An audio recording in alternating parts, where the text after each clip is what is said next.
समर्थ. श्री स्वामी समर्थ. जय जय स्वामी समर्थ. ताई, आज आपण दोघी एकच स्वामींचा जप करतोय. हो ना ग. तर मग आज आपण मठात जाऊन येऊया. मठात चल, आज आपण स्वामींना भेटूया.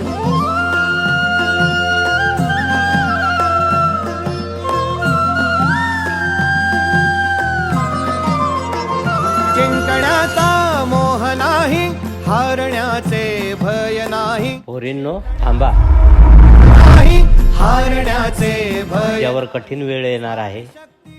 काळजी करू नका, स्वामी तुमच्या पाठीशी आहे. स्वामी शक्ती ज्याच्या पाठी, वेदनेच्या सुटती गाठी सोबतीला नाही.